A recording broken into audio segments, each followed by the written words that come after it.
bersama saya, Rini Suryani, di TV Miranda. Kuasa hukum sesakan penahanan inisial NR, aspek proporsionalitas dan kemanusiaan belum dipertimbangkan optimal.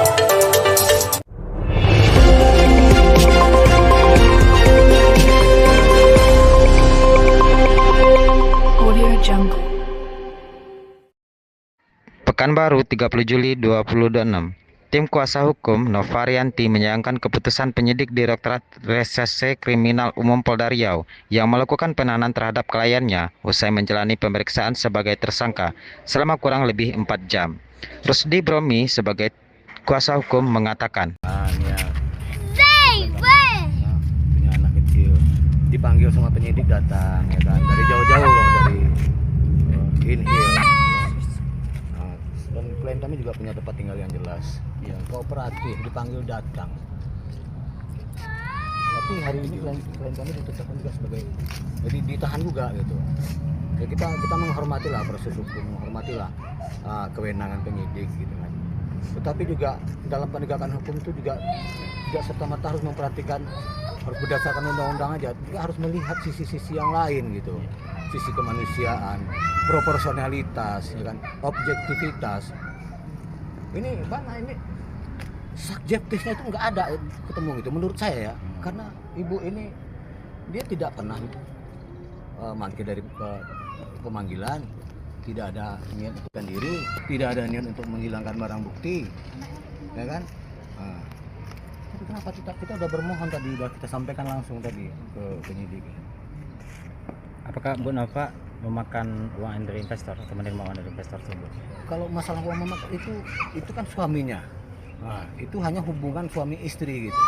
Soal memakan tidak memakan itu harus kita buktikan dalam fakta hukum nanti. Tapi antara dia dengan suaminya itu hubungan keluar suami istri lah namanya kan. Nah, itu.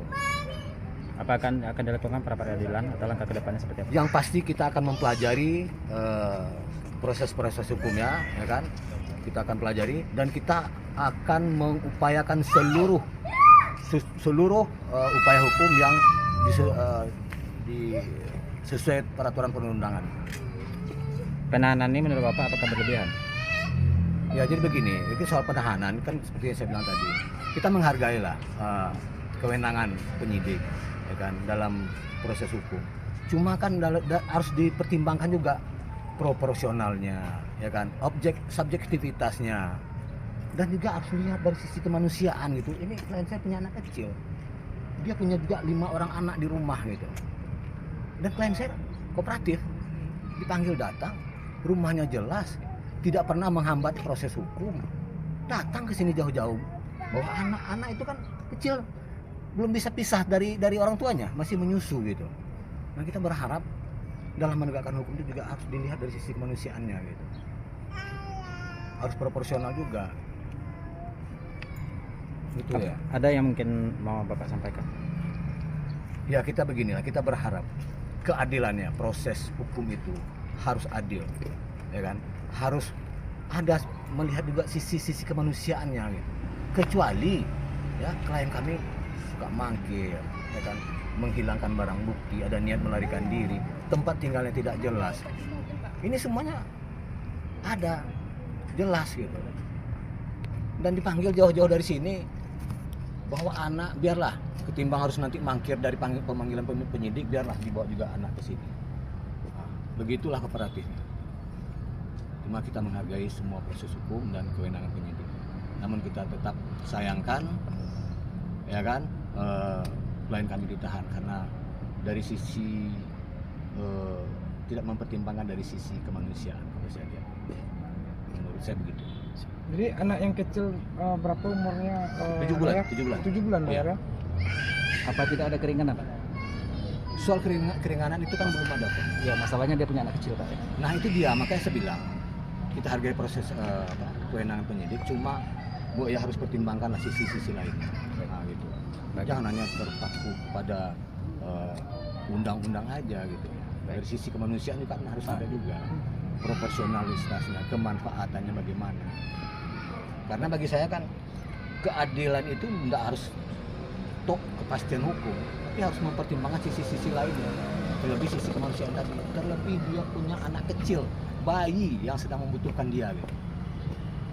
Itu nah satu lagi ada yang kebutuhan khusus itu rasa gitu.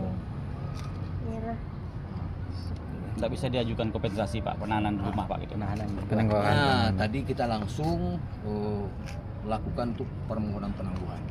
Nah, cuma karena berhubung kata penyidik ada sore, kanitnya tidak ada, pimpinan sudah pulang, nah kita hargai lagi. Yang pasti kami dari tim kuasa hukum akan melakukan seluruh proses hukum ya yang yang sesuai dengan peraturan perundang-undangan. Kami akan lakukan upaya hukum maksimal. Baik, Pak. Ini kan sampai hati lah gitu. Ya, gitu. Kita ada tadi sudah sampaikan juga ke penyidik bermohon untuk mempertimbangkan sisi kemanusiaan. Ya, karena dia punya anak kecil, Pak ya. Kan punya anak kecil itu masalahnya. Oke, Pak. Terima kasih. Terima kasih banyak, Pak. Terima kasih Layan. Selanjutnya, Rusdi Bromi juga menerangkan saat mengadakan jumpa pers di salah satu kafe yang berada di Pekanbaru. Apakah Bapak yakin Ibu itu tidak bersalah? Sebagai tim kuasa hukum terdakwa, soal salah tidak bersalah itu bukan saat ini, tapi nanti biarkan proses hukum di pengadilan yang akan membuktikan. Nah di situ akan terungkap fakta-fakta persidangan yang secara sah dan dapat dipertimbangkan oleh hakim. Hari ini kita tidak bisa menyatakan itu pasti bersalah atau tidak. Inikan aja, tunjukkan aja. Nanti Gitu aja Bapak. di pengadilan. Nah, pas. Terus Bang Lawyer, apakah Nova menikmati uang investor tersebut? Yang pasti hubungannya itu dengan suami. Itu soal apa namanya perkara orang suami istri. Ya, namanya suami membiayai nafkah untuk keluarga, ya pasti diberikan oleh suami ke istri. Harus sebatas itu. Gitu. Mengapa rekening Nova dipakai? Kalau soal rekening itu sudah dijelaskan klien kami pada pemeriksaan beliau sebagai saksi. Nah, itu yang akan kita uji nanti apakah ada unsur-unsur yang membuat terdakwa ini klien kami ini bersalah. Itu sudah pernah diperiksa. Udah pernah periksa ya Bang Sudah ya? pernah diperiksa. Intinya dia sama sekali tidak paham dan tidak tahu.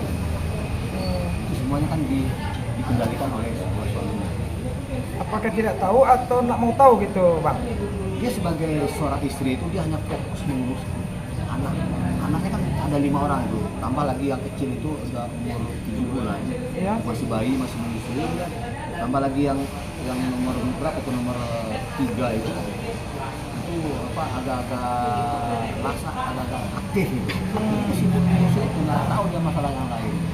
Iya iya. Ah, Terus Bang, ini Bang, apakah akan mengajukan pra-peradilan lagi untuk Nah. Nova Arianti? itu yang saat ini kami dari tim Rusdi Bromi Law, ada juga saudara Fikri di samping saya akan mempelajari seluruh berkas yang ada.